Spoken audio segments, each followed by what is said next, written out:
for those listening, what would you say if they wanted to be an entrepreneur? What personality traits or characteristics does it take to be successful? Man, to come out on that other end, so like you have. I think number one, it's the no quit mentality. Mm-hmm. And I will be, if I'm going to be brutally honest, like I probably wanted to quit last week, right? Yeah. There's a lot of days I want to quit. Totally. And I think that to be successful as an entrepreneur, you just have to say, okay, I want to quit, but I can't quit. Yeah. And so it's that no quit mentality that's very important. I think creativity plays into it, because part of being an entrepreneur is we've got to solve problems for people that sometimes they don't even know that they have, right? And so there's got to be some creativity and innovation.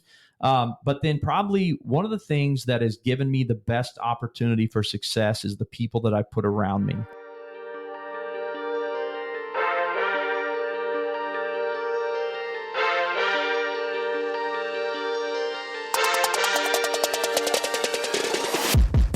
Welcome to the Blueprint Podcast with your host. I'm Zach Heyer. And I'm Spencer Maxwell. Mark Peebles, we're having a blast. So, wow. Hey, I thought this was a business podcast, not a giggly little girl podcast. Yeah. See there already. See how we're starting this thing off. Oh man. Well, I already I just gave the guest away for the day. But Dang Zach, it, Spencer. who do we have? Today, it's a big day for the Blueprint, Spencer. We officially have our first guest. Wow. Mark's our guinea pig. Yes. That's right. And Mark is a great businessman. He's a great Christian. And we have the privilege to be able to call him friend. Yeah. Mark, how you doing? I'm awesome. And guys, I'll be honest. I'm so excited to be on the Blueprint podcast. I've listened to the first two episodes, and I'm kind of surprised that you picked me for number 3. I'm hoping that I don't bring your level down, Our ratings because honestly, I've been super impressed so far. And obviously, Zach, I've known you for several years now. Yeah, right. And Spencer, you and I have gotten to know each other over the last, several months. And I just have such a respect for you guys. And this is just such a great opportunity to join you. Well, yeah, man. Well, like we just talked about in episode 2, the value of mentorship and wisdom. And you've been that for us. So, of course, you are our first 100%. Well, thank you. 100%. And just know that there is a ton of respect from awesome. This side as well. Thank you. We appreciate you coming on, man. And honestly, because Spencer and I were talking, we were like, for episode number 3, we kind of want to talk a little bit about real estate, because Spencer's obviously a real estate professional. Yep.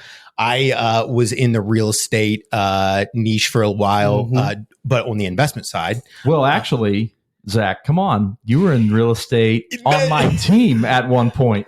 Yeah, that was for a short period of time. But yeah, honestly, it allowed me to meet you and get introduced to you. So I think that, God has a plan. He does. For everything. He does. So, you know what's like a blueprint?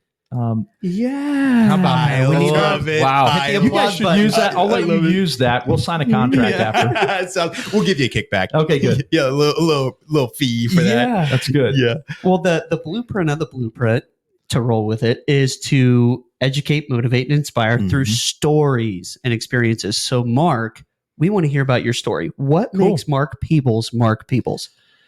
Wow. That is a big question, and I don't know how long we have here. Yeah. So we got as much time as you need. Okay. Well, that's good, because it could take a long time. I've got a lot to my story.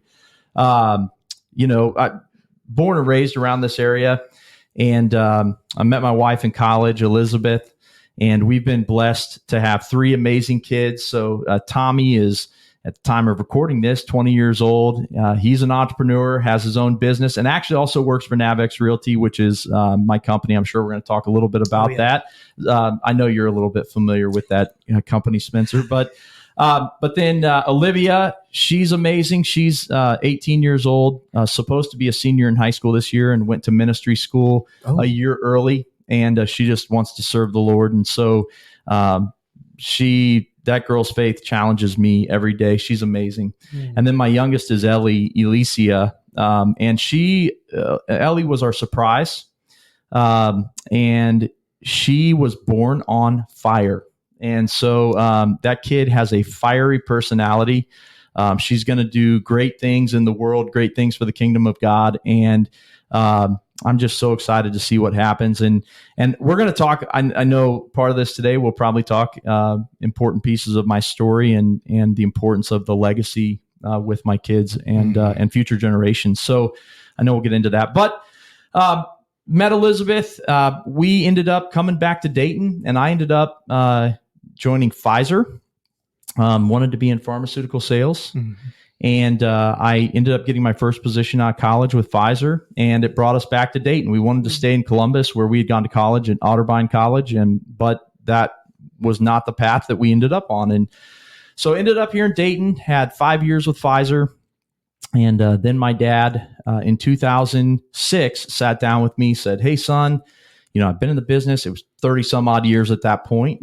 And he said, I don't have anyone to pass this on to, and I'd really like for you to consider coming into real estate. So in 2006, I decided to go into real estate and join my dad. But really, when it comes, I know you guys talk about a lot about the entrepreneurial journey, and you're both entrepreneurs. I'm an entrepreneur, but going way back to my entrepreneurial journey, and then I'll come back to how things worked out through Pfizer. But my parents, when I was 9 years old, they started me in a mowing business, and my uncle used to build houses, and he would build spec homes up and down the street. And then I would go and just so happened my grandparents lived in the neighborhood. And so we'd take a lawnmower over there and I would cut all the grass, and then I would go back and weed eat all the yards. And then I would go and sweep off all the driveways, and mom and dad would come back and pick me up and take me home.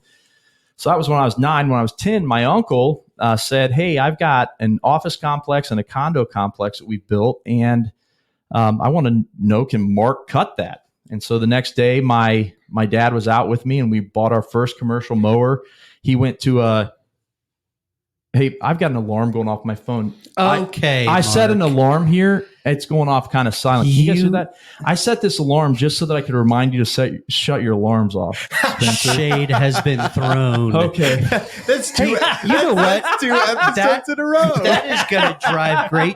You know what, Mark? Thank you. That's going to drive tremendous traffic back to episode 2. Oh, thanks good. for the views. That's good. There you go. So hey, if none of you have listened to episode 2, we had a little alarm incident that Spencer had. So this was just kind of a reversion of that. So well, and as a mentor, as someone that's in mentorship, you really you do things to help those that you're mentoring to be successful. You made me feel better about Good. myself. Good. I love it. So I just had to do that just to have fun with you guys. That was honestly, I got a good giggle out of that from the last episode. But where were we in the story? When my dad, your mowers, the mower. So we went out, we bought this commercial mower. My dad, we would drive by this house every day in our neighborhood that had a trailer sitting in the driveway. He went and knocked on the door and said, "Hey, it looks like you've got this trailer sitting out here that you're not using. Would you sell it to us?" And I think they sold us a trailer for $1,000. And my mom started cutting grass with me when I was 10 years old. And she cut grass with me all the way until I turned 16 and could drive myself. Wow.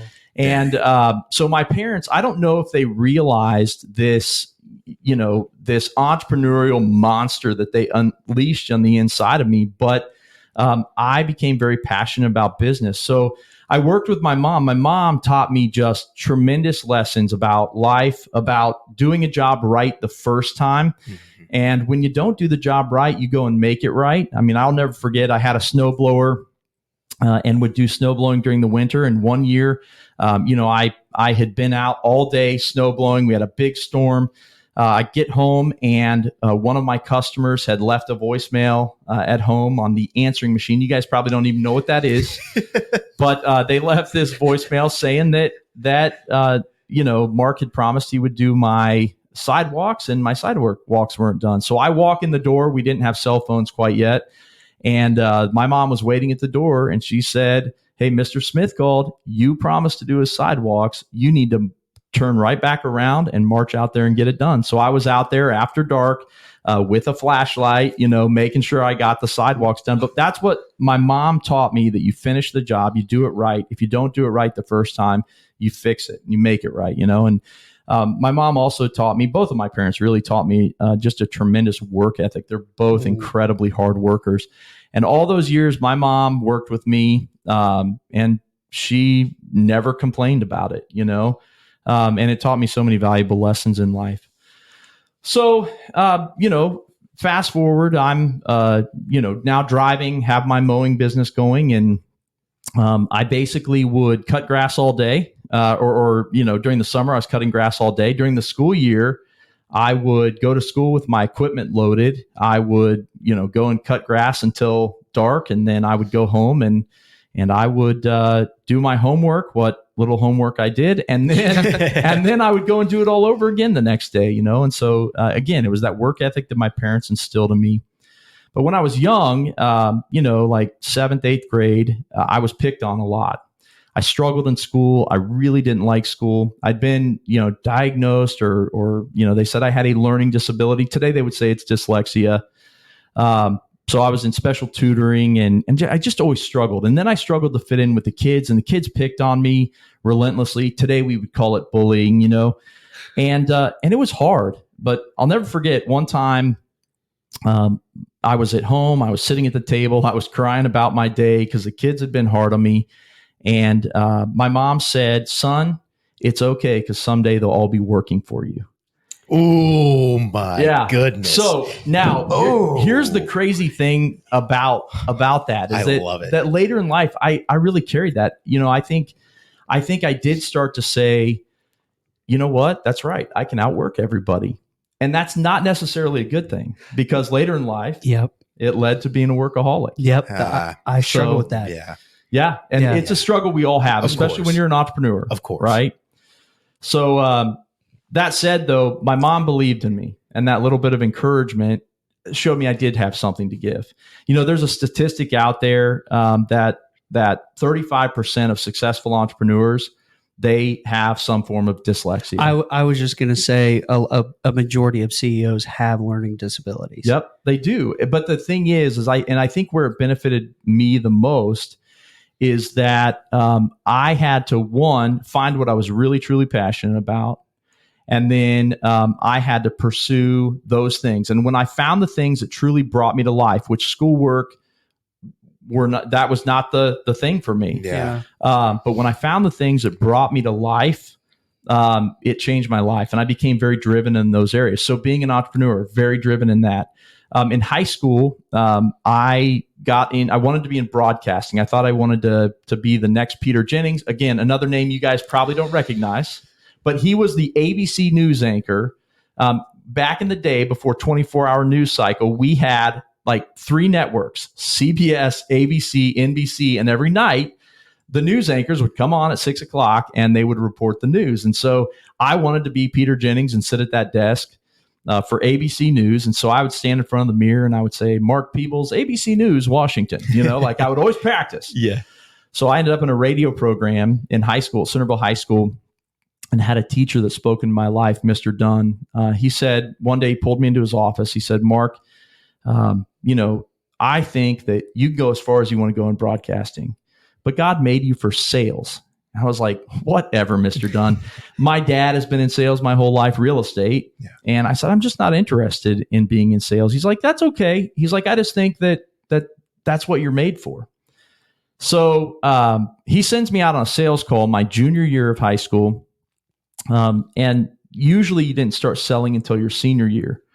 So I go into a Mexican restaurant, no longer there in Centerville, called Los Pyramides. And I go in and I get in front of the manager and I say, "I want to sell you a $25 hourly sponsorship on WCWT, the Centerville High School radio station." And he looked at me and he said, "No." And I was like, "What?" "I don't think you know what I'm offering you." So I went back to the station. I recorded a spot for him because I wanted him to know what that hourly sponsorship sounded like. And so I recorded this spot for him. I go back up to the restaurant the next day with my tape player. Man, I'm using a lot of terms. You might need to put definitions online. Okay, so we used to have this box that you'd put a tape. It's called a tape in it, cassette tape. And then I sat there and I hit play in front of this manager, and he listens to it and he goes, okay. And he pulls $25 out of the cash register and hands it to me. And it was on like Donkey Kong. Like, I loved it. That's when you got the fever. I found a passion, right? And so going to my senior year, I'm the manager, the sales manager for our class. There's 13 students in the class, or 15 students, something like that in the class. So I'm the sales manager. And that year we sold $25,000 in sponsorships, and I sold $13,000 of them. Now, those we're not talking like $5,000 sponsorships, although I did land the largest sponsorship in the history of the station. But that said, I became the top salesperson in the history of WCWT, and it was a 25th anniversary on my senior year. And Mr. Dunn, I know that, there at the end of the year, he's looking at me going, I told you, right. Yeah. Right. So I go into college. I know I want to go into sales. Right. And, so I began doing sales internships every summer. I was very driven, very motivated, very focused. Met Elizabeth, and then my mother-in-law, or future mother-in-law, talked all the time about friends that she knew in pharmaceutical sales, and she actually got me very interested in being in pharmaceutical sales. So I became driven between my junior and senior year that I was going to be in pharmaceutical sales. And so I started, reaching out to everyone that I could possibly meet, networking. You guys talked about networking last week, I think. Yeah. And just networking, talking to people, getting to know people who are in pharmaceutical sales. And then I would hand them my resume and say, hey, would you help open a door with your manager to get me an interview? And so ultimately, I get that interview. One interview that I got was with Pfizer, with Jack Owen, who was my first manager.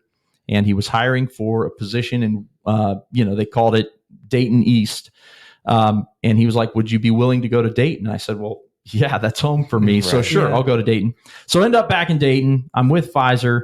And the whole time that I was with Pfizer, I was starting other businesses. It's like Dave Ramsey always talks about dead is dumb. And he'll tell his story about all the dumb stuff that he did. Well, I was the king of dumb stuff. So things that I did, if you just want to know some of my fun and funny stories, things that I did were things like I wrote a program on how to get into pharmaceutical sales. It was based on a friend of mine that I had helped get in. I coached him through the process. He goes in to the interview, lands a job. Ultimately, he passed away. He was 48 years old, passed away suddenly, and he and I had become very close friends. And after he passed away, I thought, man, Steve always told me I needed to write a book on how to get into pharmaceutical sales. And, since I can't even read, I decided that I would dyslexic man writing a book. No, I decided I would do an audio program. So I like that's why I like podcasting so much. Right. So I decided to do an audio program, and that audio program, I get into pharmaceutical sales. It was a 2 CD set. Do you guys know what CDs are? I think I'm familiar with CDs. Okay. We need to post examples. Might be a little, getting a little bit more up your alley. Yeah. So we did this 2 CD set. I'll never forget. I found someone to press the CDs and put the design on there and everything for me. Elizabeth says, don't you think you should start with a small order of those? And I was like, no, I'm going to sell a ton of these things. So I ordered 1,000 of each CD. Okay. 2 CD set with the workbook. And back in that day, we were using Yahoo pay-per-click. It was like the equivalent of Google today. And for every one of those programs that I was selling for $50, I was paying about $75. Ooh. Yeah. So you were in the red on that. I was way in the red. Ooh. I was way in the red. Years later, when we were in the middle of a move, Elizabeth is like, can we get rid of these CDs? And I was like, yes, I guess we can. And so we threw away like 990 of each CD.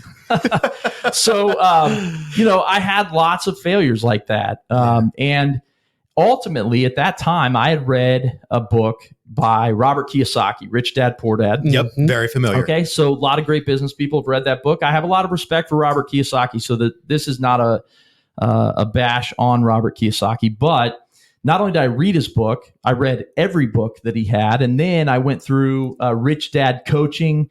We were paying a fortune for that, and everything we were doing, he talked about using OPM, other people's money, and use how to use debt. Well, I was using a lot of debt. I just wasn't making any money, any cash flow on the other side of it, and so that became a problem.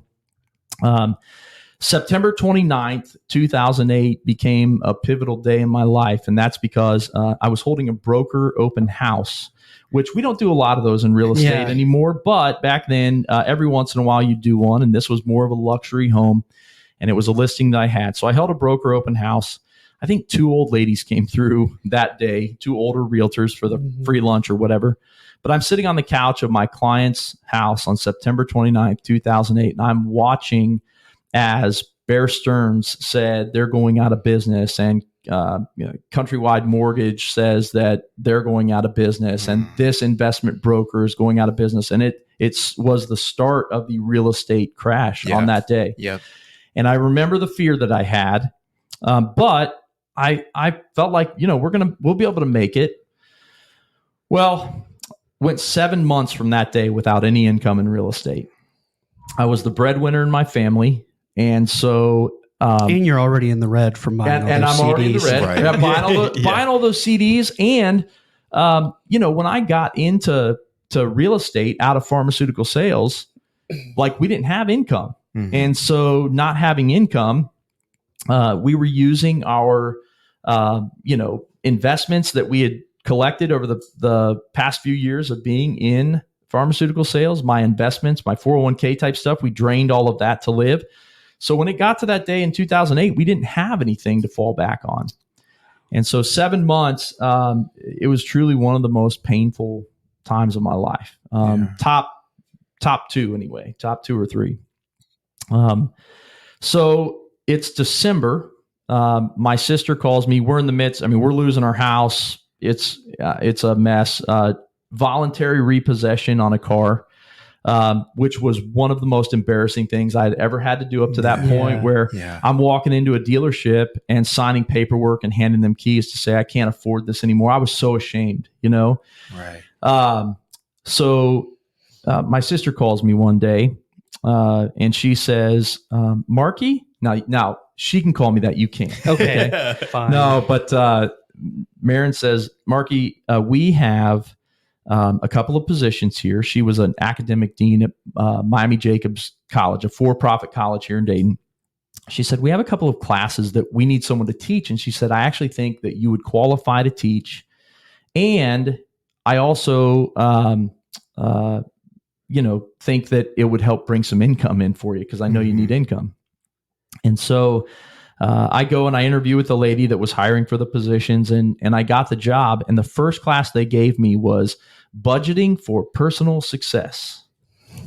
So this is the class that they required every student who came in to take. They had to start their career or their education by taking budgeting for personal success. And here they're going to have a guy teaching them that's in the middle of losing everything. Right. So the irony. Honestly, who better? Right. Yeah, I guess so. But at that time, I basically said, Lord, what are you doing to me? And I got an answer.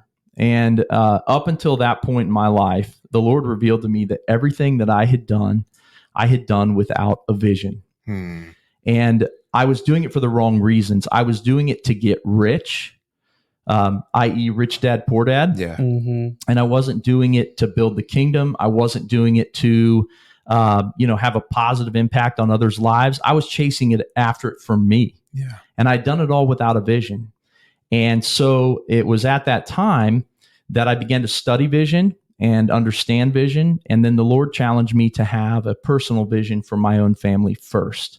And so there's a scripture that I like. I know you guys talk a lot of scripture, and at the end of every podcast, right? You're given scripture. Well, one of the scriptures that impacted my life the most was Proverbs 29:18, where there's no vision, the people perish, but happy is he who keeps the law. Another version of that is where there's no vision, the people cast off restraint, but happy is he who keeps the law. So the breakdown of that for me is that first off, if I don't have a vision for my future and the future of my family, it's going to perish, right? If I don't have a vision for my business, it's going to perish. If I don't have a vision for my children, they're going to perish, right? I need to have vision. Vision keeps things from perishing. It keeps things alive. But the other thing that vision does, and going to that other version where those that don't have a vision cast off restraint. If you think about restraint, you're restrained in, right? So when I have vision, I am restrained in my thinking. I'm restrained in my decision making. I'm restrained in the things that I decide to move forward on instead of running wild. There is a version that says that, casting off restraint. Another way that's said, I think it's like the Amplified version of the Bible says that people run wild. And that's what I had done up until this point in my life, is I had pretty much run wild with the things that I had done. So happy is he who keeps the law. What is the law? The law is what keeps us restrained, right? Yeah. And so at that time, I feel this challenge from the Lord that I am going to have a personal vision for my family. And I sat down, I prayed through this, and my vision at that time became to leave a legacy spiritually and financially that will impact the generations of my family. Is that your why? That is, I guess you could say it's my why. Yep. It really is about the future generations of my family and leaving that legacy. But so breaking it down though, is that spiritually, I'm a follower of Jesus, and I don't hide that, right? It's very much a part of who I am. He is very much a part of who I am. And so my desire is that my children and my children's children and the generations after that would know Jesus and follow him, and that they would walk in their purpose and their calling from God. Financially, I do think it says in Proverbs that a good man leaves an inheritance to his children's children, but at the same time, I've always felt like I want to teach my children financially that what you have is not your own, and that we need to live life with an open hand. And so it's teaching the principles of generosity, which starts with tithing, and then it's being generous, in offerings. It's being generous, being generous with organizations, and I'll state it here. I get in trouble for this a lot, but I don't make donations to political campaigns because I want to sow into things that are going to bring life, and ultimately I want to sow into things that are gospel centric, and so we choose not to sow into things that are political. We choose to sow into the things that are going to actually change lives, and politics doesn't change lives, right? So all of that to say,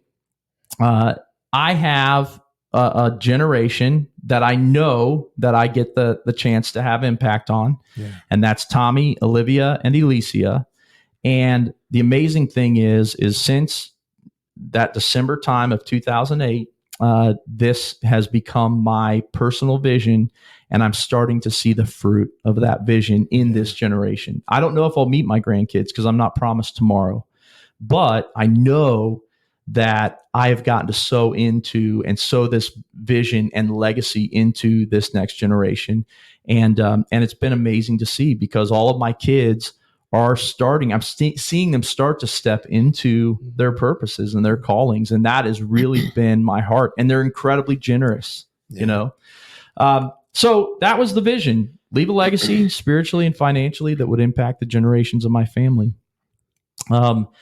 I did have a brief stint where I left real estate for a couple of years. Again, it was an entrepreneurial dream where I ended up starting a restaurant brand called Oinkadoodle Moo. And so I was the founder of Oinkadoodle Moo. We ended up having, I think, up to 5 locations at one point. And really, we were tremendously underfunded.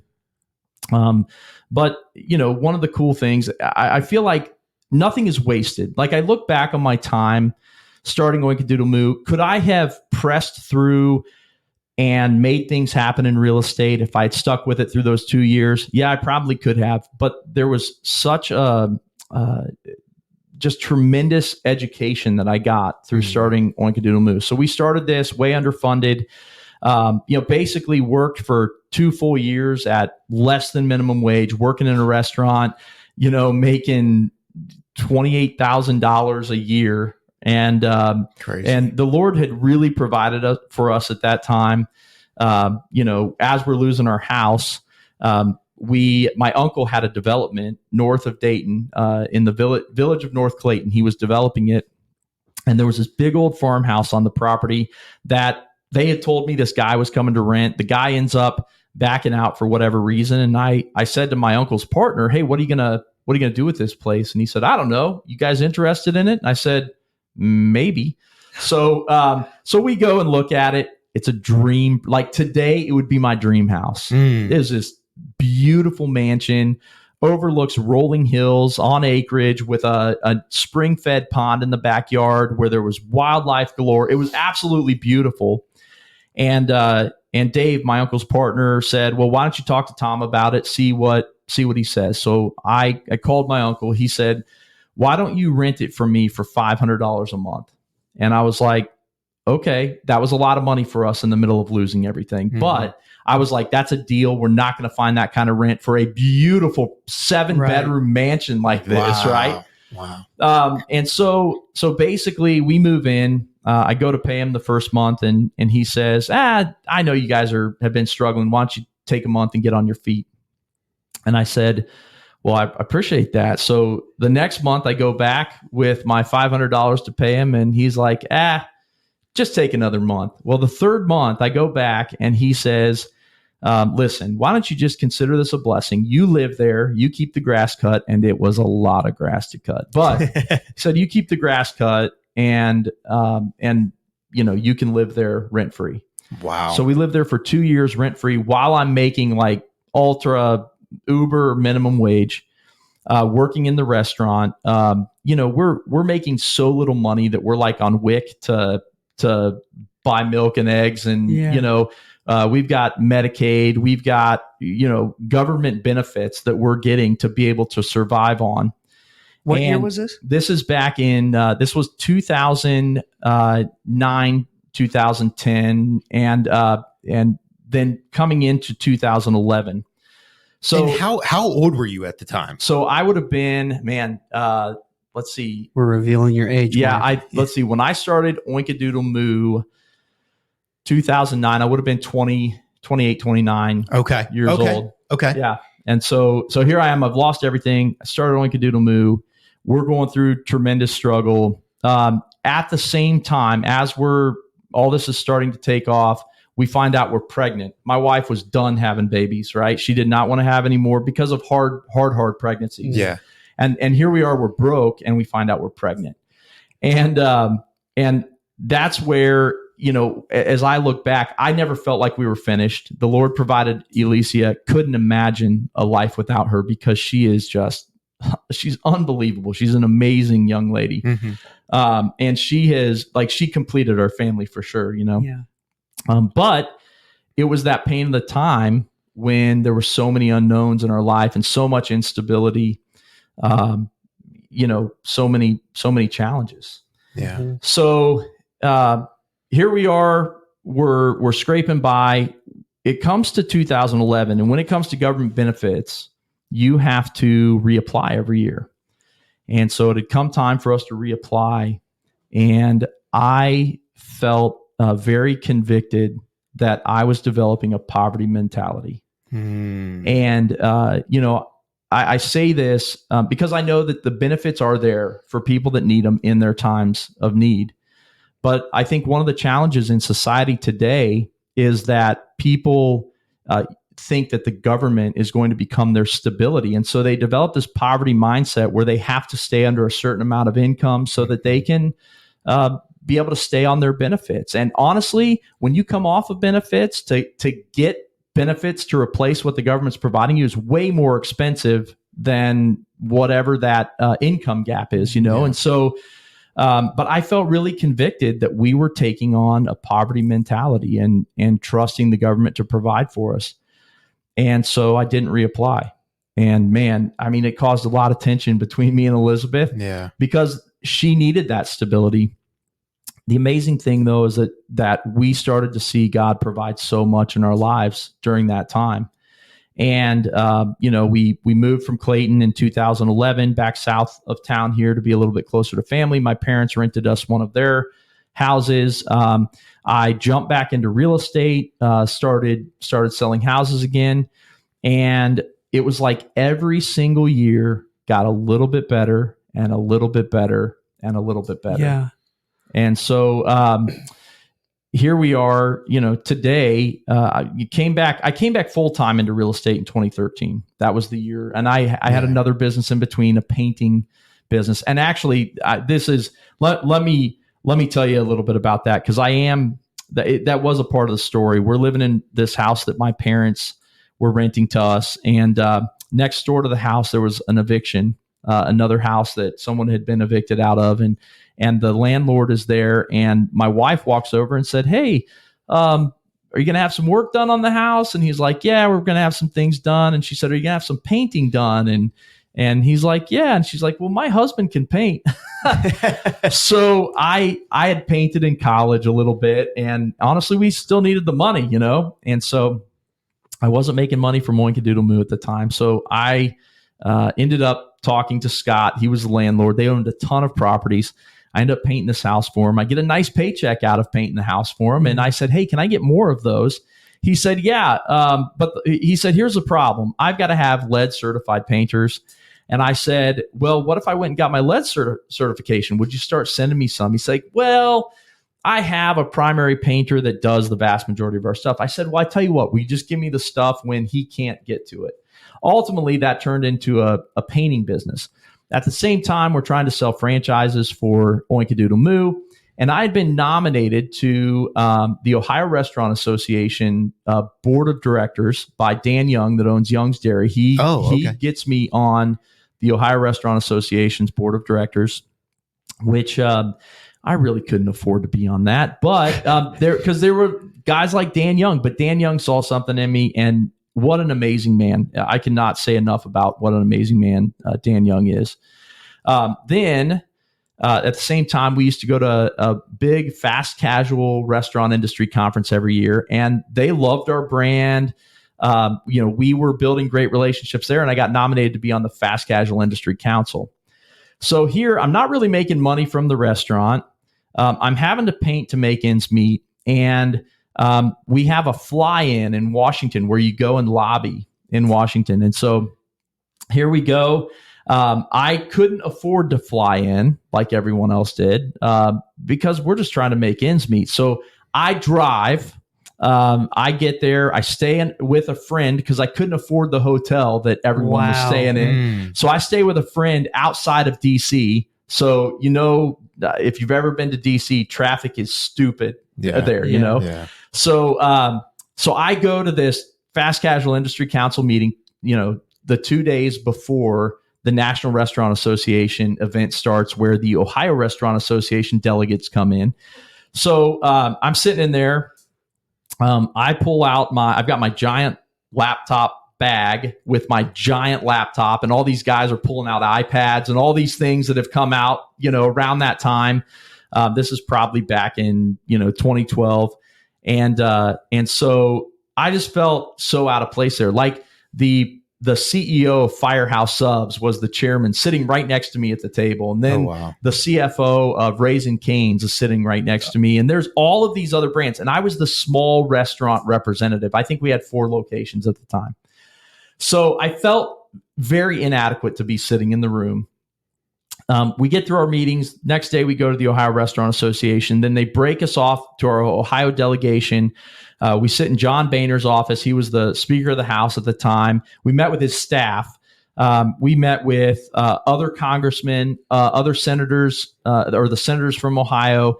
And we're basically, pushing issues for the restaurant. We're lobbying on behalf of the Restaurant Association. And that day I walked around the entire time with Dan Young, and he was very well connected. He introduced me to a lot of people. But the reality was, when we were done with all the meetings, I couldn't afford to be gone another day, because if I wasn't painting, I wasn't making money. Yeah. And so I drive overnight to get home. And the next morning I'm sitting, I'm on my knees in a closet, and I am painting baseboards. So the day before, wearing a suit and tie, sitting with congressmen, senators, all these high-level restaurant people. The next day, I'm on my knees in a closet painting baseboards. And I felt the Lord speak to me that, if you are willing to be humble in everything that you do and trust me with it, I can sit you before kings. But I have to be humble enough to paint baseboards. And what a great visual representation of just like the story that you just told. That is 100%. Yeah, it is. It's amazing. It's amazing the education that I got from that period of my life, know? And so then I come back 2013, I'm back in real estate. And I called my dad and told him I was coming back in full time. And he actually cried on the phone with me. He was like, he was so thrilled that I was coming back in. But it was actually, I was on staff at a church. I'm a worship leader too. So I was on staff at a church leading worship. And the pastor is also prominent realtor, owns a Keller Williams in town, spoke a lot into my life at that time. And at one meeting we were at, he was like, Peebles, what are you doing? You were made for this. You were not made to be doing all this other stuff you're trying to do to make ends meet. He was like, you're made for real estate. Why won't you just jump back in? And it was like as if God just hit me upside the back of the head and said, yeah, what are you doing? Yeah. I went out. Elizabeth was in that meeting with me, and I went out. I get in the car with her. And if I had asked her 2 weeks before what she thought about me going back into real estate, she probably would have said, no way. That's why we lost everything. Yeah. And I said, hey, I really feel like I'm supposed to go back into real estate full time. And she said, I think so too. And that was it. That's when I called my dad, told him I was coming back in. So 2013, I start back in. I again believe in vision. I believe in setting goals. I believe you've got to keep things in front of you. Okay. So I'm very big on the importance of not just having a vision, but then the smallest level of vision. I talk a lot about 3 levels of vision. That's my thing. I'm writing my book on that. Okay. So that's another podcast in the future, but goals, if you have a goal to lose 10 pounds and you can see yourself doing it, then gosh darn it, you're a visionary, know? Yeah. So I had a thermometer on my desk that, I was out in the bullpen at that time, and I had this thermometer that I was going to close 25 my first year back in, and then the next year was going to be 40, and then the next year after that was going to be 48 transactions that I was going to close. And what is amazing, it always seemed like the last week of the year I was highlighting off that last goal on there. Yeah. Business owners, do you know the value of creating a strong brand and realize social media is one of the best ways to do it, but don't have the time to stay consistent or know where to start? Do you need a modern website or an eye-catching logo? You only get one first impression, and you've got to make it count. No matter if you're looking for a website, a logo package, or if you need a professional to craft and implement a custom social media strategy to create a recognizable brand and drive sales, the Z&T agency has got you covered. Odds are you've probably been thinking about these things to some degree, but didn't know a solution. Or maybe this is all new to you and you're interested in hearing more. Either way, we'd love to talk to you. Reach out to zach.hire@theztagency.com to book your consultation call today. And the real estate really grew from there. And we ended up being very successful. Our team in 2017 closed over 200 transactions. My dad had handed off the responsibilities of being team lead to me at that point.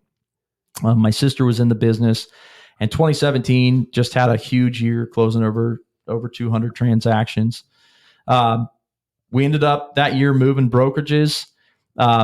We went to one of the big national virtual brokerages.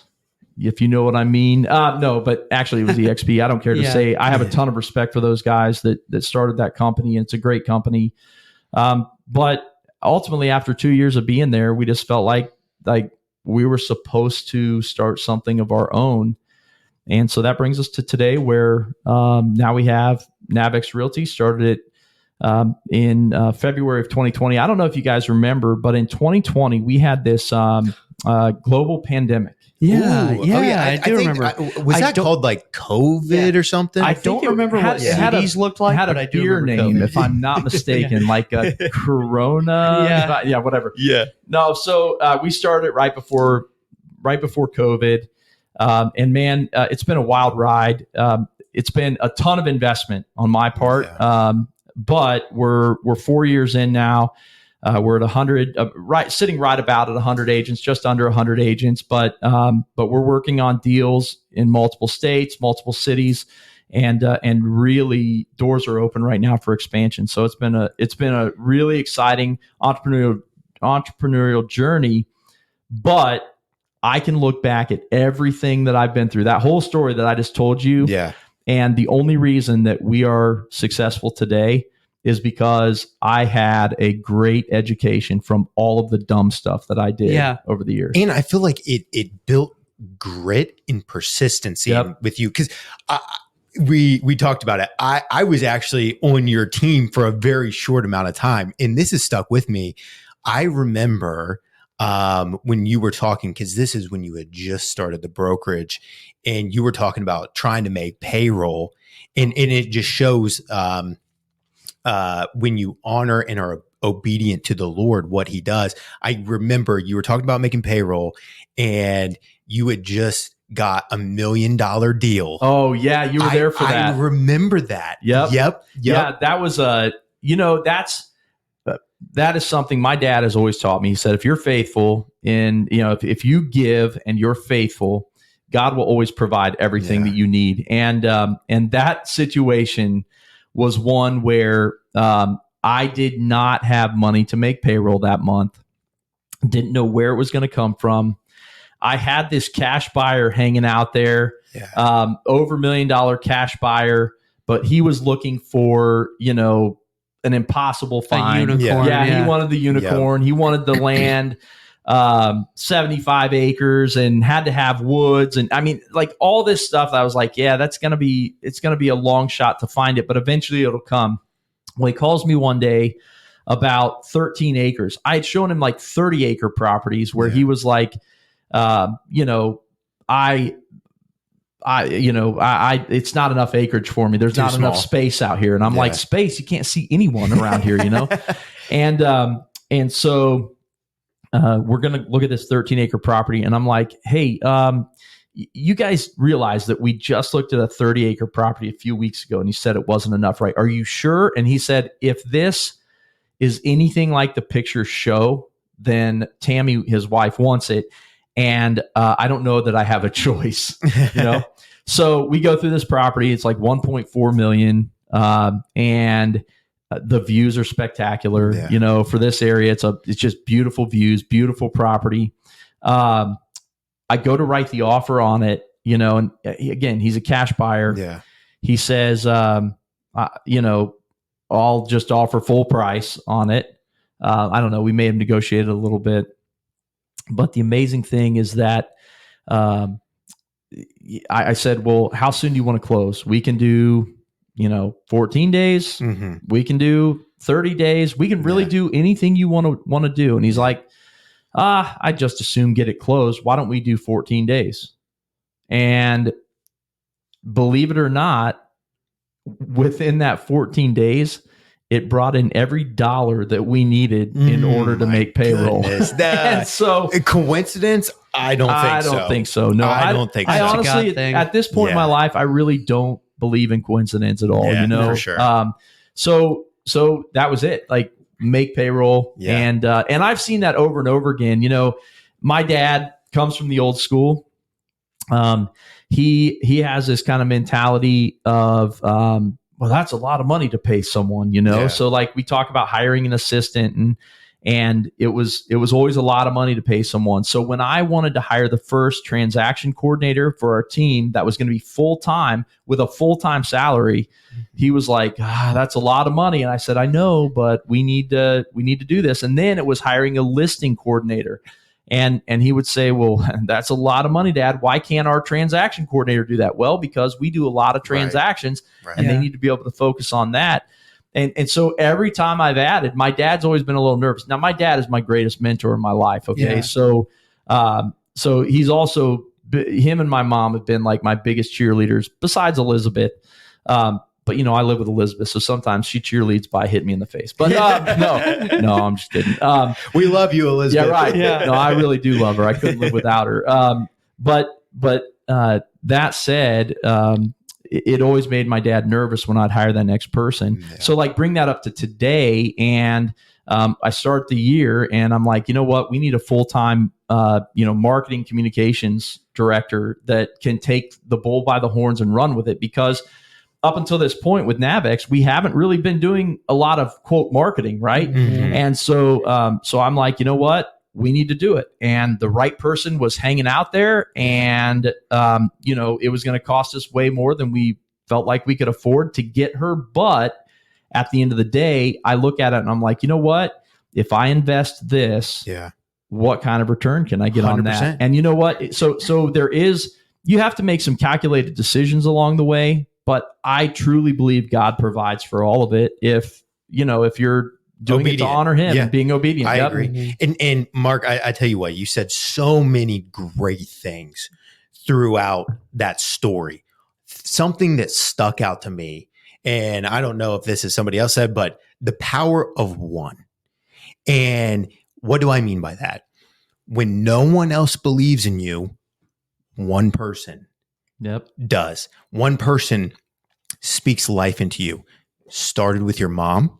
When in your school, and when you were when you were doing your lawn care business, then it got in to your teacher at Centerville, and then it got into the guy at Keller Williams that you were talking about. And it seems like in each season, the power of one person that just speaks life and motivation and is just what you need to continue to propel in that direction. I think that's super powerful. And I know I joked about Elizabeth, but honestly, having a wife that, first of all, my wife is way more godly than I am. And she is just an incredibly committed woman. She's been an amazing mom to our kids. Like, I really credit, I know I've had a little bit of influence on our kids, but they had a mom that has just been incredible. Right. And so, Elizabeth, though, she has spoken so much life into me. And even I've been through a hard season really since July.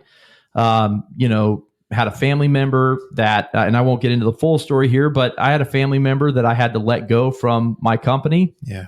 And it was a really painful situation, and it was a real loss to me. And then a couple of weeks after that, I had my daughter go off to ministry school that was supposed to be a senior this year.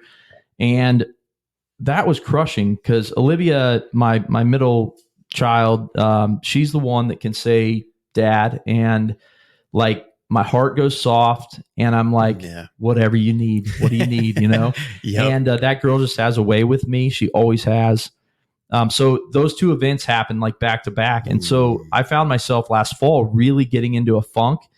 And there were a lot of people that were speaking into my life at that time, but having Elizabeth there as a partner in life that is godly, that really truly does love me and care about me, and would just say little things to speak life into me. I don't know what I would have done, without her. Me and Zach talk about that all the time, about how like our wives allow us to 10x what it is that we're doing, because the encouragement from a mouth of a woman goes miles in the heart of a man. I agree. What I like to say. And I mean, other than making the decision to follow the Lord, I think the person that you select to be your spouse is the single greatest decision that you will make. It really is. And it is make or break. It is. It really is. It is.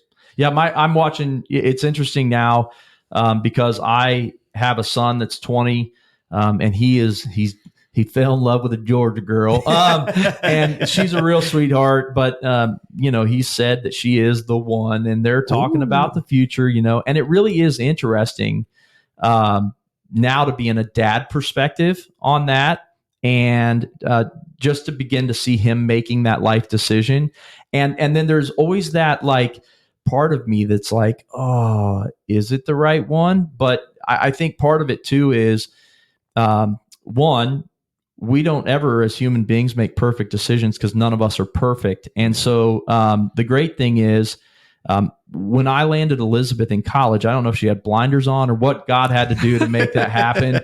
But honestly, we both brought our own wounds and baggage and hurt. And, she had a upbringing that wasn't exactly ideal. And so there was stuff that was brought into it. But what I found is that in marriage, you make that decision, but then you decide every day that you're going to stick with it 100%. And when you make that decision every day that you're going to love that person and that person only, it's amazing like what you can get through. Yeah. And we've been through, I just gave you my story. Oh, yeah. Guess who was there for all of that? Yeah. Her. Right? Yeah. She was there for every bit of that. And I would say I put her through a lot. Yeah. But man, and what you're saying, like the words of a woman, she's the one that can absolutely like turn my day around with the things she says. Biblically, she's the one that has to sit there and support you and do all that stuff too. So it hit her just as much as it did you. Yep. If not more. I kind of want to, so your whole journey, we just got through your whole story, right. A lot of mess in there, a lot of success. I kind of want to put you on the spot. What would you say for those listening? What would you say if they wanted to be an entrepreneur? What personality traits or characteristics does it take to be successful? Man, to come out on that other end, so like you have. I think number one, it's the no quit mentality. Mm-hmm. And I will be, if I'm going to be brutally honest, like I probably wanted to quit last week, right? Yeah. There's a lot of days I want to quit. Totally. And I think that to be successful as an entrepreneur, you just have to say, okay, I want to quit, but I can't quit. Yeah. And so it's that no quit mentality that's very important. I think creativity plays into it because part of being an entrepreneur is we've got to solve problems for people that sometimes they don't even know that they have, right? And so there's got to be some creativity and innovation. But then probably one of the things that has given me the best opportunity for success is the people that I put around me. Oh, and so 100% network. 100%. It's network. So I'm part of a group called C12. It's a Christian CEO entrepreneur group. Oh, yeah.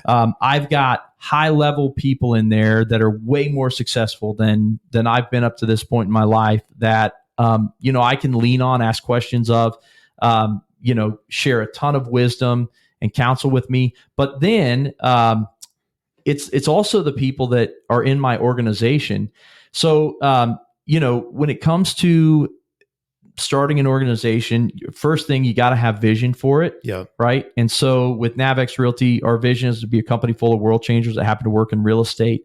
What does that vision mean? Well, I believe at the core of every human being, we have this innate desire to change the world. No one wants to get to their funeral someday and find out that all that was said about them, not that you're going to know anything at your funeral, but all that was said about you was that, you made a lot of money and sold a lot of houses, Spencer, right? No one, if that's all that's said at you at your funeral, that was a meaningless life. Yeah. It's about the people that are going to get up and say, man, if it weren't for Spencer and Zach, I mean, I don't think you're going to die together and have the same funeral. But no, if it weren't for that Zach dude and the way that he spoke into my life at that moment, I wouldn't be standing here today. Yeah. That's the meaningful thing. That all happens through relationship. And so I think with an organization, you have to have a vision, but then you've got to have people to support that vision. And what I love about my team, my leadership team, and a lot of the agents that we have as well, is that they totally believe in the vision of the company. Yeah. And I've said many times, like my my business is my ministry, right? And so I'm not out proselytizing in my business, but I want to help people, and this is my purpose statement in life, is to help others live their best lives and achieve ultimate success. If I'm doing that, then I'm going to ultimately love my life. And so I've got this team around me that totally believes that is bought in. They bought into the culture, they bought into the values, and they bought into that vision that, yes, not only are we world changers, but we're helping others to be world changers as well. And the service that we provide to them will ultimately lead to their success. I tell you what, Mark, I could not agree more. Like, people are so important. And that's kind of why we talked last episode. Yeah, that was our whole topic. The value of people. So obviously, current day, we're sitting here, NavX, you're talking about your team. That didn't just poof, boom, it's there, right? So because this is a little bit more of an entrepreneurial podcast, I want to dive in a little bit to the building process of NavX and where you're at now, and how did you hire? How did you create that team of great people? And I guess to start it from the ground zero, when and how did you kind of get the idea or vision, I want to start my own brokerage? Yeah. So when we were with a big independent brokerage, left and went to EXP, and it was while we were at EXP that, again, we started looking at how much money we were putting in and started to think, okay, what's the real value in what they're bringing here? And that's kind of when the ideas started flowing on how could we really bring value to agents. Now, in order for that to happen, and probably the reason that we went to EXP in the first place instead of just going straight into starting our own brokerage, was that I didn't have the missing piece. In fact, one of my favorite books that I read and had a lot of impact on me was called Rocket Fuel. It's by Gino Wickman, he's kind of an entrepreneurial savant. The guy's brilliant. Great thing, though, little side note, is that his dad is Floyd Wickman, who is he's an old school, very well-known real estate coach. So look up Floyd Wickman, the Floyd Wickman program. But Gino Wickman wrote this book, Rocket Fuel. It's about the relationship between the visionary and the integrator. So every great visionary needs a great integrator. So one of the examples he uses in there is Walt Disney. Walt Disney never would have been as successful as he was if it weren't for his brother, Roy Disney, who was making sure that all these checks that Walt was writing were getting covered in the background. Yeah. And so I had my brother-in-law had come into real estate back in 2019. And he was a big piece of being able to move ahead, because he had become very much an integrator to me, where I could have the vision, I could have the ideas. He would babysit and manage my vision ideas, because sometimes you shouldn't act on every idea that you have. And he would help me to tame that down a little bit. But at the end of the day, he wanted to see the vision move ahead. And so he would very much help me put things in place that I either didn't have the capacity, the know-how, whatever it was, to put them in place. And then at that time, when we made the transition over, we had Kimmy Miller. She was our transaction coordinator on our team. And then we had Lisa Harvey, who was our listing manager on our team. If it weren't for the early days of Kimmy and Lisa, who were very systems minded, like beginning to build systems in the background and processes that we could use to help provide support to agents, even when we were, a dozen agents, the things that they were doing were like mission critical. And so I give them a lot of credit for where we are now. And the cool thing is that we just promoted Lisa from, we really never had a great title for her, but she was like our onboarding transition specialist. But then she was also doing like all the MLS compliance stuff. Well, we just made her our chief navigation officer, really overseeing all of our operations in the company. And what is awesome is she's my longest tenured employee at this point. She's amazing. She is unbelievable. Yeah. Love her. Kimmy actually is unbelievable too, but she became mom to twins. And so we lost her at least for a while. Hopefully Kimmy comes back someday. Yeah. She's always got an open door with us. But Lisa, we gave her this new role, and it is like we flipped a mega switch inside of her, and her level of leadership, just with the title change and acknowledging a new job description and things. It's giving her new validation, responsibility, she is like off the chain amazing. Okay? That's awesome. But she's proven it year after year. Look, I'm here. I believe in the vision. I'm going to do what it takes. Now we've given her this higher level, and we are like, we're positioned to take off. So I think getting the right people around you is very important, and those are two critical. Now the other critical person that came in is John Hennon. John, he's a financial guy. So that was a big missing element that we had, that we were fumbling through for the first couple of years of Navex. John has come in, and he is really he's the true integrator that believes in the vision. He's told me many times, and it has been a tremendous encouragement to me by saying, Mark, I am here to make sure that you are successful. That's awesome. And in that, it makes me in turn want to make him successful. For sure. John is actually, he is now my partner in Navex Realty. Oh, so, awesome. He has earned equity into the company. So he's a partner in the company. But basically, now we've got a core team.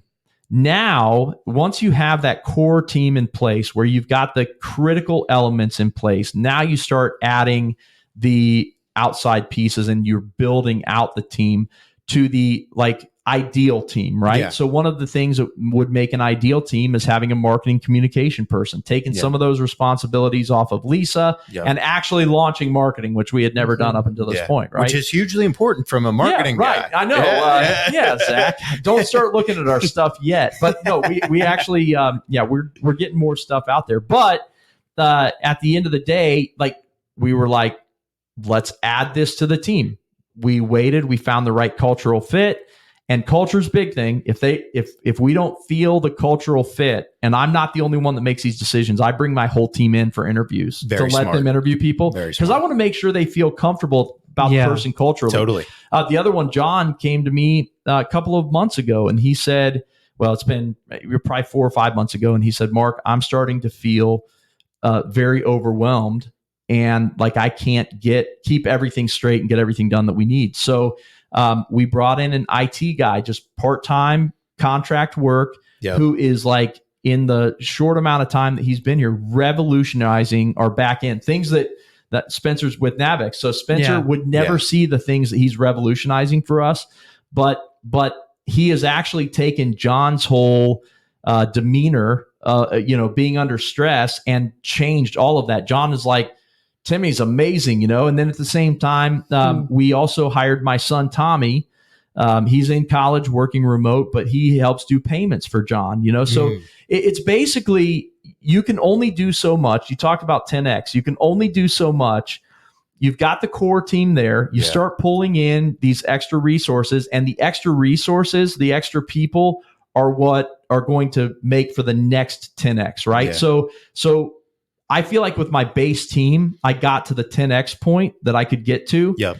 Now I'm looking at the next level of 10X, which is multi-state and multi-city expansion. Like your dad says, though, it's so scary to think about hiring somebody. It is. But those people allow you to work on your business, which ultimately you could do bigger picture stuff and help grow the company. So all of this is so important, but if you have any advice, hiring people and hiring the right people may arguably be one of the biggest things in building a business. Right. So do you have any advice for us? Because Tawny, with the Z&T agency, we're starting to get into the conversations of, well, we're kind of getting tapped out with what we have. Do we need to hire? Do you have any advice on how to make sure you're hiring the right people?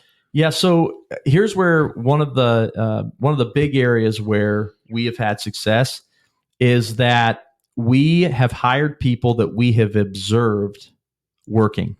So for example, we just hired Natalie Correa. She's our director of engagement. So marketing, communications, events.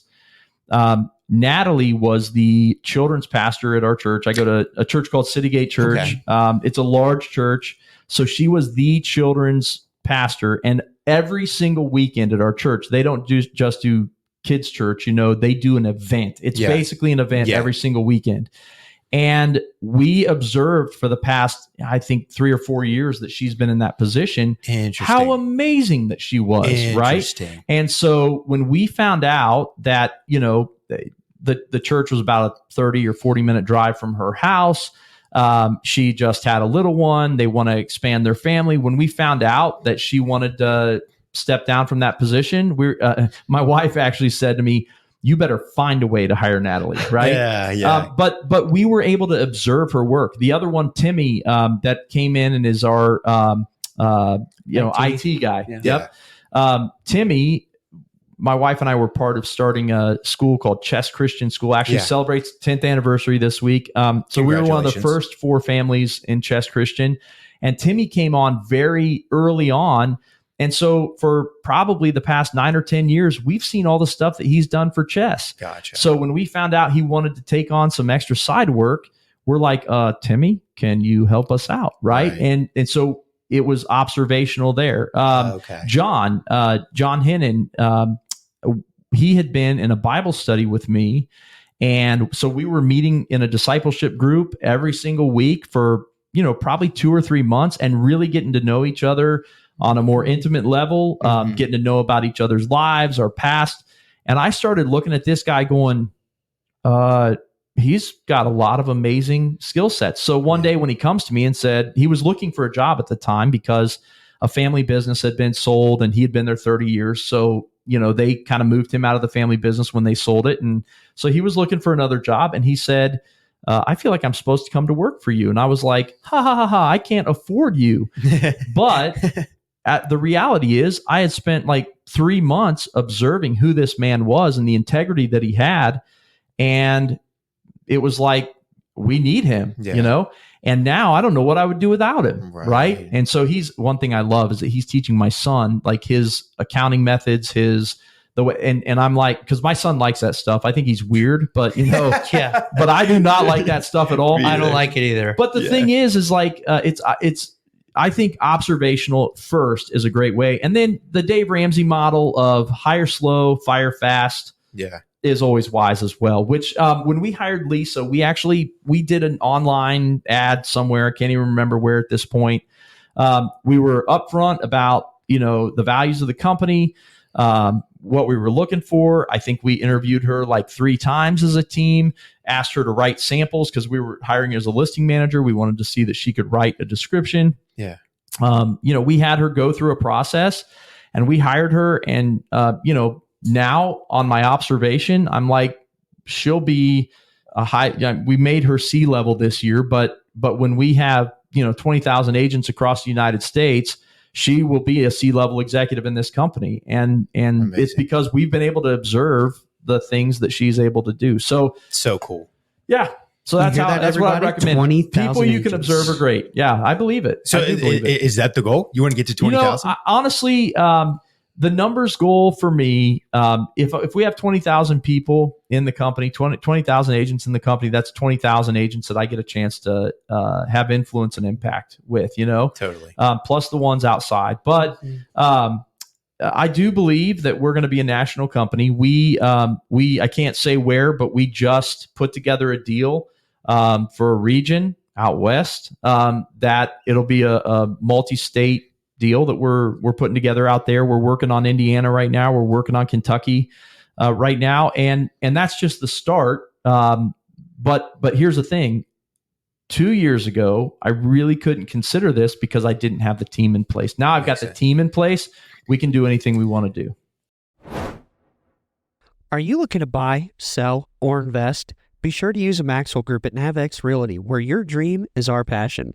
The Maxwell Group takes pride in client relationships and experiences. We utilize our knowledge, our love for the industry, and our extensive network to handle your life's biggest investment. Call or text Spencer Maxwell at 937-572-5382. Let me ask you this. So it sounds like you're really starting to build a business. You're going from, just kind of the beginning stages to, hey, we're really building a business. and if you don't want to answer this, it's totally fine. Tell me to go pound sand. But do you have a vision of, as you continue to grow this thing, and as money is never an issue, because you get to 20,000 agents, man. Yeah. I mean, you're going to be. I'll actually get a paycheck. You'll finally get. You'll be doing okay.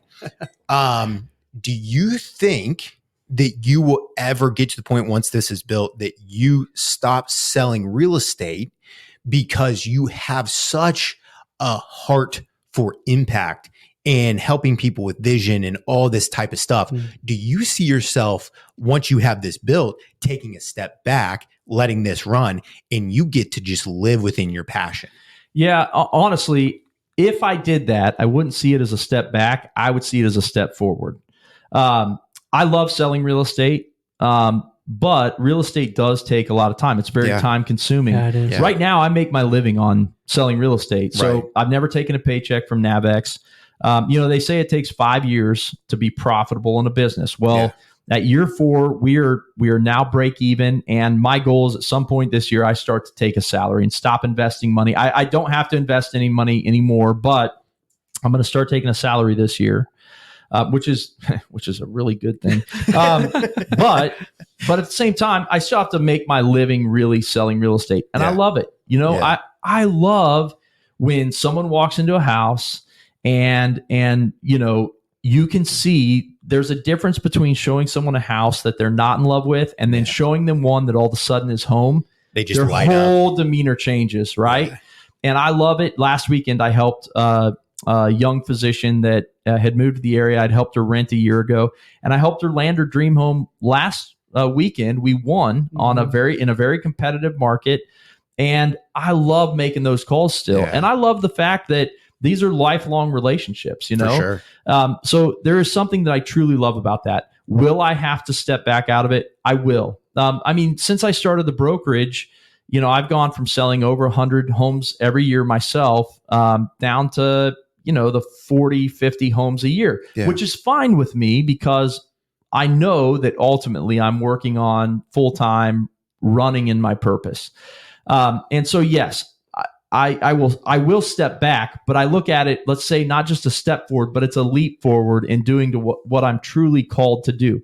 When, as an example, I teach a class called X Plan that is to help agents to define their vision, define their destination, discover their purpose, and then plan their journey. And basically, when I go and I teach X Plan, man, I come out and I feel like I could run 1,000 miles. Yeah, I can, your cup's full. Yeah, and that's what I absolutely love to do, right? This kind of thing where I'm getting to share my story and encourage others with my story and all the stupid stuff I've done. Hopefully someone heard something here and they're like, well, I'm never doing that. Yeah.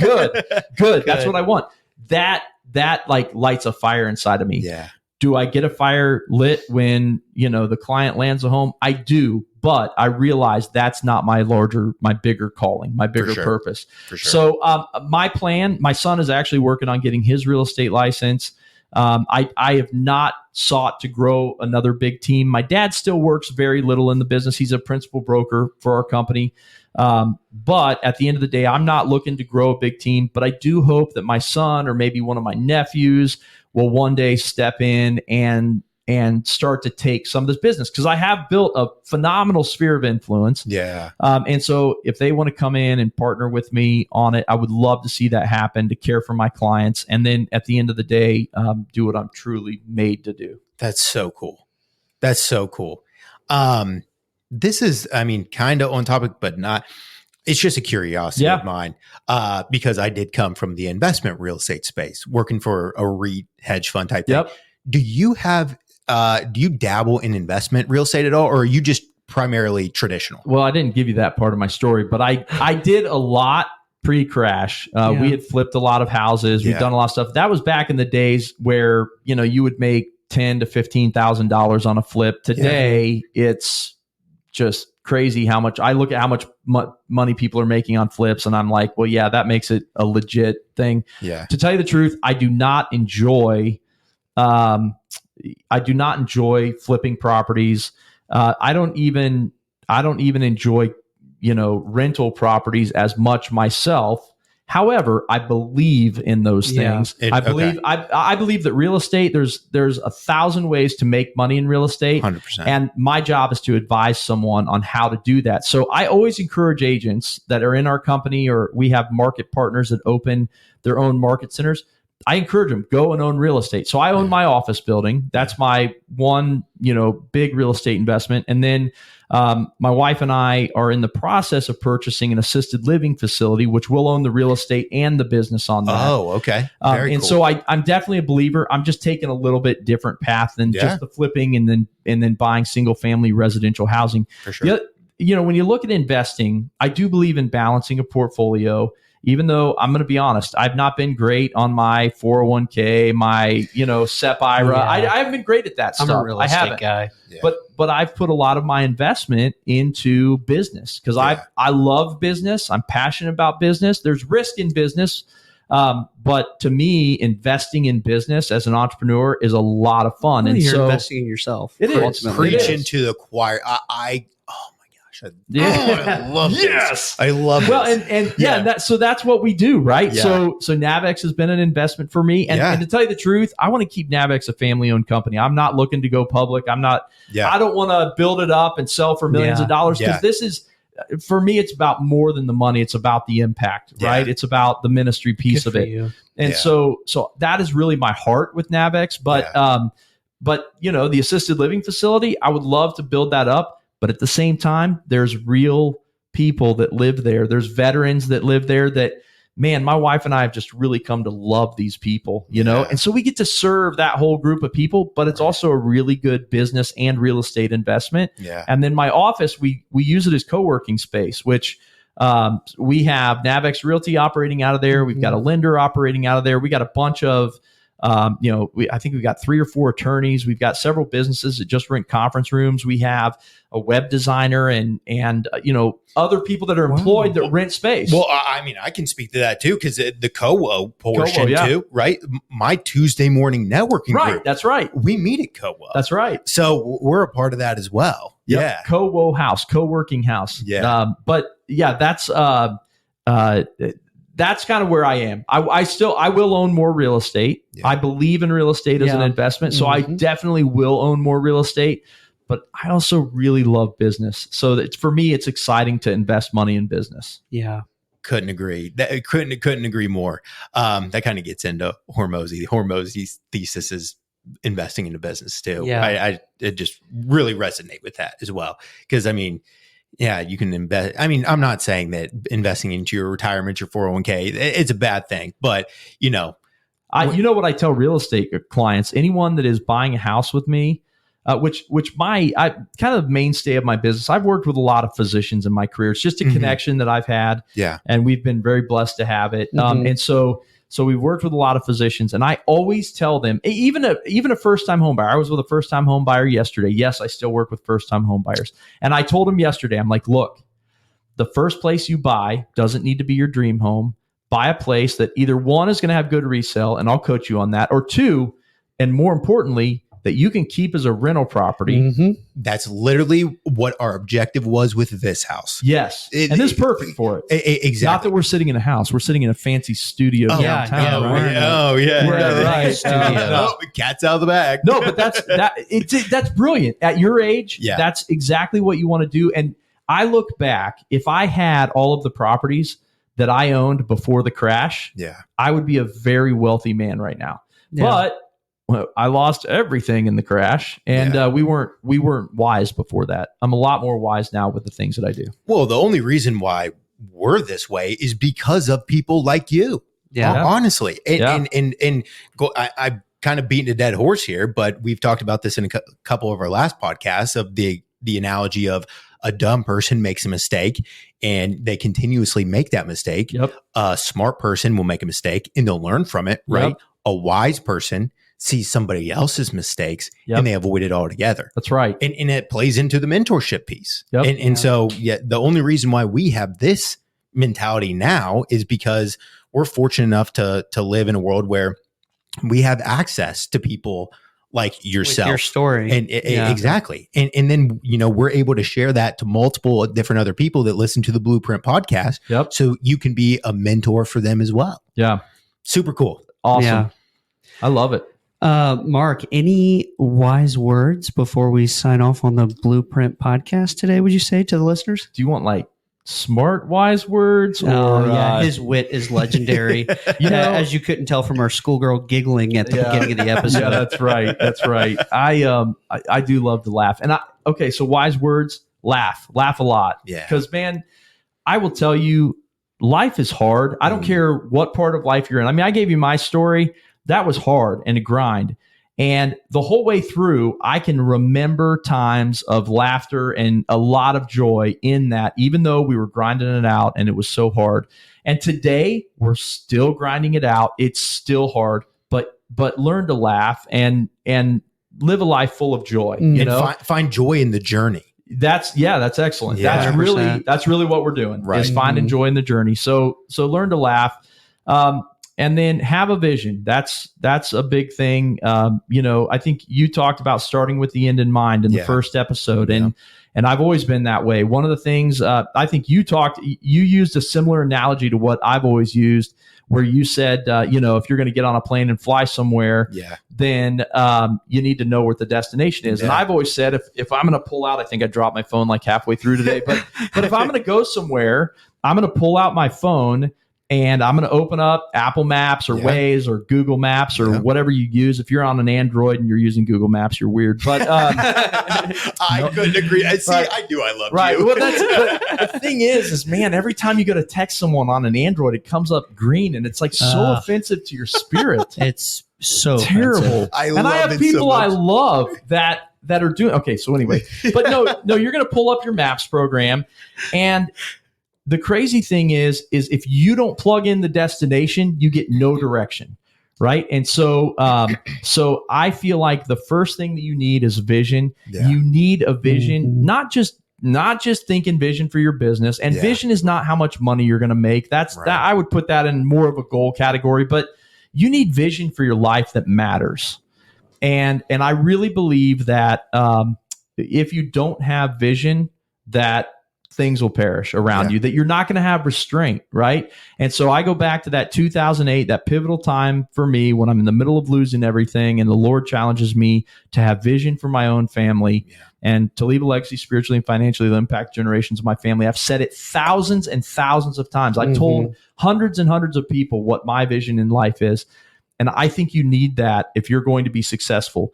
But if it's about being successful in business, you got to have a vision that matters for yourself, your family first. Yeah. Right? Yeah. Because if it's about your family, if it's about you and your family before your business, then you have a reason to be in your business. You have a bigger why. Yeah. Right.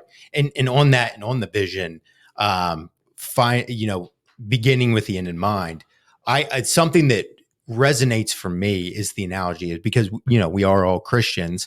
And I think I said this when I was working with you, of someday when we pass away, not saying that this is going to be how it is, but I just envision that if it is this way and we're standing in front of the Lord and he presents us the person that he ultimately created us to be, actualizing all of our potential. I want me standing there beside that person to be identical twins, and not complete strangers. That's good. That's really good. Yeah, and with vision, and incorporating that into my vision of this is what I want to be. Yeah, God created me for a purpose, on purpose, with potential to go impact people. I need to make sure I'm holding up my end of the bargain, right? And when things get tough, I want to make sure that I keep that in mind and just say, this is who I got to be. Yep. Keep on going. So that's a little thing that kind of resonates with me. Yep, absolutely. And the other thing though, when times get tough, you mentioned that, and that's, I'll leave this as my last bit of wisdom. So I've said laugh a lot, right? Yeah. And we've definitely gotten to do that a little bit today. Then have a vision. I think another form of vision that's incredibly important is you need to dream. Okay. So here's the thing. You can have this big, I always say it's your big God-given vision. That's your big vision. That's the legacy that you're going to leave. That's the who you're going to be. That's the who you're going to be known as or remembered as, right? So that's my big God-given vision. But you've got to dream along the way. In Proverbs, it tells us, that hope deferred makes the heart sick, but a dream fulfilled is a tree of life. And so I think what's that? Proverbs 13:12. 13:12. There you go. Yep. We talked about this, but here's the thing. If all you have is the big vision, you're going to hit these hard times and it's really easy to die inside and want to give up. But if you have a dream that you're working towards, and that moment when that dream is actually fulfilled, it is a tree of life. So I always encourage people, be working towards a dream. And we won't get in it today, but I always tell a story of taking my son on a big trip to the Grand Canyon and how that was a dream of mine. And today I can still think back on that and it just brings life to me because it was a longing fulfilled, something to do one-on-one with my son. But dream. You have to have dreams along the way. Couldn't agree more. Last thing, coming from a marketing guy, you talked about how you hired a marketing person. I mean, exposure's huge. So where can the Blueprint audience find and support you, Mark? Sweet. Well, go to, we have a YouTube channel that we're starting to really build out on, which is youtube.com/real life and real estate. So there we are posting our Real Life and Real Estate podcast, which you can subscribe to as a podcast. That's available on all the platforms. So that's Real Life and Real Estate on YouTube and on podcast. With Real Life and Real Estate, I also do Monday Mindsets. So every Monday, we're starting to launch a different Monday Mindset. And then the videos will post on that page as well. I also do a consumer real estate show called Real Talk Real Estate Show. So you can follow that podcast. And then if you want to find me on Instagram or LinkedIn, most of them, it's, Instagram.com/It's Peebles. My whole life, people have said, hello, is this Mr. Pebbles? No, it's Peebles. So ITS Peebles, it's Peebles. And then that's on Instagram. I think Facebook, I had to do It's Mark Peebles. Someone had stolen my It's Peebles handle, but it's okay. So I think that gives you some places that you can go and get some of the content. And then you own a lot of domains. I own a lot. I own a lot of domains out there. You got a lot of shows, a lot of YouTube channels. So you got a lot going on. So it means the world to us that you're here today. Hey, 100%. This is awesome. I want to see this podcast be successful. I love how you talked about in the beginning to be in the top 1%. How many in a row do you have to do? 21 episodes to be in the top 1%. 21 episodes. So with Real Talk Real Estate Show, we started that in May of 2022, I think, was when we started it. And we definitely got over that 21 episode. I think we were at like 60 or 70 episodes. Then we took a break from it and we're relaunching it right now. So especially with all the news in the real estate industry. Blueprint listeners, you have shown Spencer and I a ton of love. Make sure you go show Mark some love too. Guys. Yeah, go follow him on all the socials. Check out his podcast. But as always, feel free to like and subscribe to the Blueprint podcast. Yep. And we will see you next week. See you next week. Peace.